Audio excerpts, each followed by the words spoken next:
টঙ্গীর মাঝের বস্তিতে গাজীপুর মেট্রোপলিটন পুলিশের অভিযান চলছে। আমরা একটু খবর জানবো আমার সহকর্মী পলাশ প্রধানের কাছ থেকে। পলাশ, অভিযানে এখন পর্যন্ত কয়জনকে গ্রেফতার করা হলো এবং অবৈধ কোনো অস্ত্র কিংবা মাদকের সন্ধান মিলেছে কি?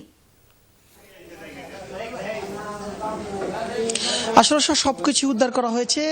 প্রায় 1.5 ঘন্টা যাবত অভিযান চলছে, এখনো অভিযান চলমান রয়েছে।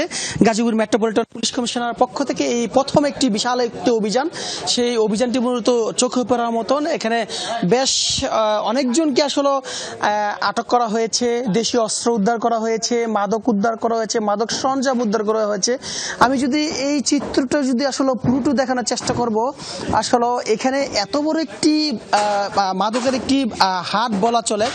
সেই মাদকের হাটে আসলে ক্রমান্বয়ে এই যে ঘরগুলো দেখানোর চেষ্টা করছে, এই ঘরেই মূলত মাদকের বেচাকেনার হাট বসতো। এখানে বিশাল বড় বড় পাত্রে নিয়েই ইয়াবা এবং হিরোইন সহ বিভিন্ন মাদক আসলে সেবন করা হতো। অর্থাৎ এখন যে ব্যক্তিটি দেখানোর চেষ্টা করছে, তিনিও আসলে মাদক করে এক প্রকারে এই বস্তি থেকে পালিয়ে যাওয়ার চেষ্টা করছিল। এখানে বিজিবি তাকে হাতে নাতে তাকে আটক করা হয়েছে। আমরা তার সাথে কিছুক্ষণ আগে কথা বলেছিলাম, এখানে বিজিবি ঊর্ধ্বতন তার সাথে কথা বলেছিলাম।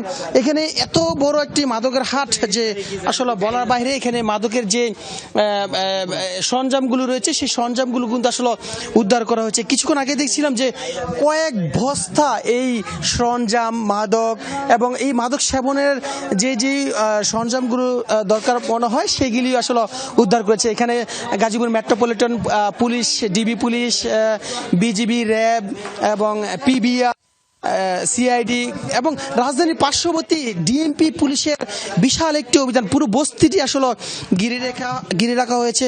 অর্থাৎ বলা চলে যে এখন পর্যন্ত 1.5 ঘন্টা অতিবাহিত হয়েছে।